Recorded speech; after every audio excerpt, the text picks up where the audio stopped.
বিশ্বের অনেক দেশে ঘুরলেও বাংলাদেশের মতো পাগল ভক্ত কোথাও পাননি টার্কিশ অভিনেতা বুরাক ওজচিভিত। সিঙ্গার বাংলাদেশের রূপান্তর যাত্রার ব্র্যান্ড অ্যাম্বাসেডর হিসেবে ঢাকায় সংবাদ সম্মেলনে তিনি এই কথা জানান।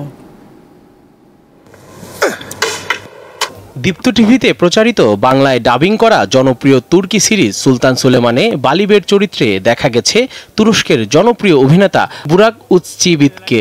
এই সিরিজের সূত্র ধরে বাংলাদেশি ভক্তদের মন জয় করে নেন জনপ্রিয় এই টার্কিশ অভিনেতা। পরে বাংলায় ডাবিং করা কুরুলুস উসমান প্রচার হলে খ্যাতির চূড়ায় ওঠেন বুরাক। বাংলাদেশে বিপুল জনপ্রিয় এই অভিনেতা শুক্রবার ঢাকায় আসেন। রবিবার রাজধানীর একটি ৫ তারকা হোটেলে সিঙ্গার বাংলাদেশ লিমিটেড আয়োজিত ট্রান্সফরমেশন জার্নি উইথ বুরাক ওজচিভিত শীর্ষক সংবাদ সম্মেলনে অংশ নেন তিনি।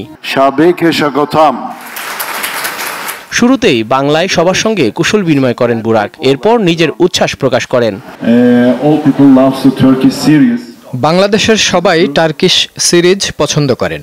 আমি নিয়মিত ইনস্টাগ্রামে প্রচুর মেসেজ পাই, এটা আমাকে খুবই আনন্দ দেয়। আপনাদের সবাইকে ধন্যবাদ। Thank you so much. বাংলাদেশের ভক্তদের উন্মাদনায় মুগ্ধ এই তুর্কি তারকা। আমি বিশ্বের অনেক দেশ ঘুরেছি, কিন্তু বাংলাদেশের মতো এত পাগল ভক্ত কোথাও দেখিনি। এখানে সিঙ্গার বেকর হয়ে এসেছি, আশা করছি এই যাত্রা সুন্দর হবে। অনুষ্ঠানে সিঙ্গার বাংলাদেশ লিমিটেডের ব্যবস্থাপনা পরিচালক MHM ফাইরোজ, আর্চেলিকের South Asia regional marketing, business transformation and গ্রোথের পরিচালক হামদান আব্দুর রহমানগলু অংশ নেন। এর আগে গুলশানে সিঙ্গারের কনসেপ্ট স্টোরে একটি ক্যাম্পেইনের জয়ী ক্রেতাদের সঙ্গে দেখা করেন বুরাক। তখন ভক্তদের ভালোবাসায় সিক্ত হন তিনি। জহুরুল মোহসান, দীপ্ত সংবাদ, ঢাকা।